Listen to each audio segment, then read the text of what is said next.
शिक्षा और प्रबल इच्छा शक्ति के बल पर एक मनुष्य एक दमित वर्ग से उठकर राष्ट्र निर्माताओं की पंक्ति में खड़ा हो सकता है। इसका प्रत्यक्ष उदाहरण बाबा साहेब डॉक्टर भीमराव अंबेडकर हैं। भीमराव अंबेडकर का जन्म 14 अप्रैल 1891 को एक गरीब महार परिवार में हुआ था, जिसे लोग अछूत और बेहद निचला वर्ग मानते थे। बचपन में भीमराव अंबेडकर के परिवार के साथ सामाजिक और आर्थिक रूप से गहरा भेदभाव किया जाता था। भीमराव अंबेडकर के बचपन का नाम रामजी सतपाल था। बाद में अपने शिक्षक महादेव अंबेडकर के कहने पर उन्होंने अपने नाम के पीछे से सतपाल हटाकर अंबेडकर जोड़ लिया, जो उनके गांव के नाम अंबावड़े पर आधारित था। अपने विवादास्पद विचारों, गांधी जी और कांग्रेस की कटु आलोचना के बावजूद अंबेडकर की प्रतिष्ठा पूरे देश में एक अद्वितीय विद्वान और कानून के ज्ञाता की थी, जिसके कारण स्वतंत्रता के बाद कांग्रेस के नेतृत्व वाली नई सरकार ने अंबेडकर को देश के पहले कानून मंत्री के रूप में सेवा करने के लिए आमंत्रित किया, जिसे उन्होंने सहर्ष स्वीकार कर लिया।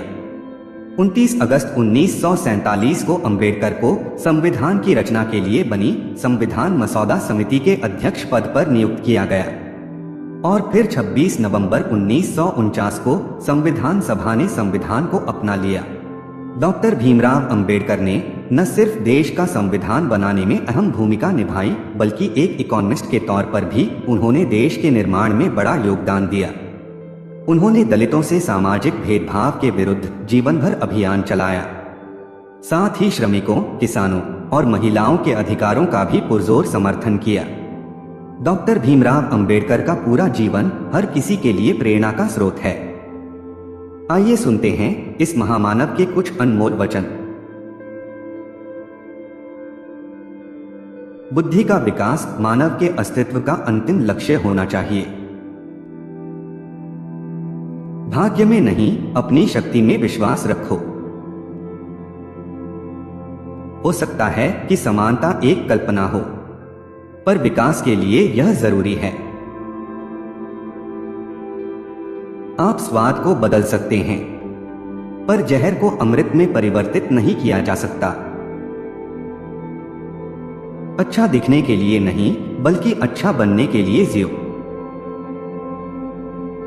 मैं ऐसे धर्म को मानता हूं जो स्वतंत्रता, समानता और भाईचारा सिखाए। मेरी प्रशंसा और जय जयकार करने से अच्छा है मेरे दिखाए गए मार्ग पर चलो।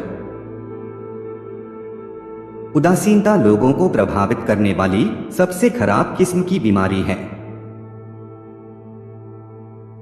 एक महान व्यक्ति एक प्रतिष्ठित व्यक्ति से अलग है, क्योंकि वह समाज का सेवक बनने के लिए तैयार रहता है।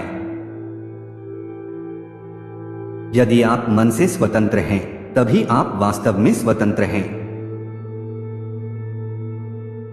इस पूरी दुनिया में गरीब वही है जो शिक्षित नहीं है। इसलिए आधी रोटी खा लेना, लेकिन अपने बच्चों को जरूर पढ़ाना। शिक्षा वो शेरनी है जो इसका दूध पिएगा वो दहाड़ेगा। मैं एक समुदाय की प्रगति को उस प्रगति की डिग्री से मापता हूं जो महिलाओं ने हासिल की है। ज्ञानी लोग किताबों की पूजा करते हैं, जबकि अज्ञानी लोग पत्थरों की पूजा करते हैं। महान प्रयासों को छोड़कर इस दुनिया में कुछ भी बहुमूल्य नहीं है। वर्गहीन समाज गढ़ने से पहले समाज को जातिविहीन करना होगा। संविधान केवल वकीलों का दस्तावेज नहीं है, बल्कि यह जीवन जीने का एक माध्यम है। मंदिर जाने वाले लोगों की लंबी कतारें जिस दिन पुस्तकालय की ओर बढ़ेंगी, उस दिन मेरे इस देश को महाशक्ति बनने से कोई नहीं रोक सकता। पानी की बूंद जब सागर में मिलती है तो अपनी पहचान खो देती है। इसके विपरीत व्यक्ति समाज में रहता है पर अपनी पहचान नहीं खोता। इंसान का जीवन स्वतंत्र है। वो सिर्फ समाज के विकास के लिए पैदा नहीं हुआ, बल्कि स्वयं के विकास के लिए भी पैदा हुआ है। जो कौम अपना इतिहास नहीं जानती, वह कौम कभी अपना इतिहास नहीं बना सकती। शिक्षा महिलाओं के लिए भी उतनी ही जरूरी है। जितनी पुरुषों के लिए। देश के विकास से पहले हमें अपनी बुद्धि के विकास की आवश्यकता है। जो व्यक्ति अपनी मौत को हमेशा याद रखता है वह सदा अच्छे कार्य में लगा रहता है। अन्याय से लड़ते हुए आपकी मौत हो जाती है तो आपकी आने वाली पीढ़ियां उसका बदला जरूर लेंगी, और अगर अन्याय सहते हुए आपकी मौत हो जाती है तो आपकी आने वाली पीढ़ियां भी गुलाम बनी रहेंगी। एक संविधान चाहे जितना बुरा हो वह अच्छा साबित हो सकता है यदि उसका पालन करने वाले लोग अच्छे हों। छीने हुए अधिकार भीख में नहीं मिलते, अधिकार वसूल करना होता है। शिक्षित बनो, संगठित रहो और संघर्ष करो। एक विचार को प्रसार की उतनी ही आवश्यकता होती है जितना कि एक पौधे को पानी की, नहीं तो दोनों मुरझाएंगे और मर जाएंगे। यदि हम आधुनिक विकसित भारत चाहते हैं तो सभी धर्मों को एक होना पड़ेगा। एक सफल क्रांति के लिए सिर्फ असंतोष का होना ही काफी नहीं है, बल्कि इसके लिए न्याय, राजनीतिक और सामाजिक अधिकारों में गहरी आस्था का होना भी बहुत आवश्यक है। जिसे अपने दुखों से मुक्ति चाहिए उसे लड़ना होगा, और जिसे लड़ना है उसे पहले पढ़ना होगा, क्योंकि ज्ञान के बिना लड़ने गए तो हार निश्चित है। जो धर्म जन्म से एक को श्रेष्ठ और दूसरे को नीच बताते हैं, धर्म नहीं गुलाम बनाए रखने का षड्यंत्र है। पति पत्नी के बीच का संबंध घनिष्ठ मित्रों के संबंध के समान होना चाहिए।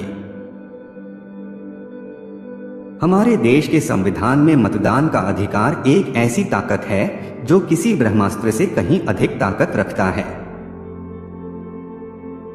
राजनीति में हिस्सा न लेने का सबसे बड़ा दंड यह है कि अयोग्य व्यक्ति आप पर शासन करने लगता है। कुछ लोग सोचते हैं कि धर्म समाज के लिए आवश्यक नहीं है। मैं यह दृष्टिकोण नहीं रखता। मैं धर्म की नींव को समाज के जीवन और प्रथाओं के लिए आवश्यक मानता हूं। जो झुक सकता है वो झुका भी सकता है। जीवन लंबा नहीं बल्कि महान होना चाहिए। एक सुरक्षित सेना एक सुरक्षित सीमा से बेहतर है। धर्म मनुष्य के लिए बना है, न कि मनुष्य धर्म के लिए।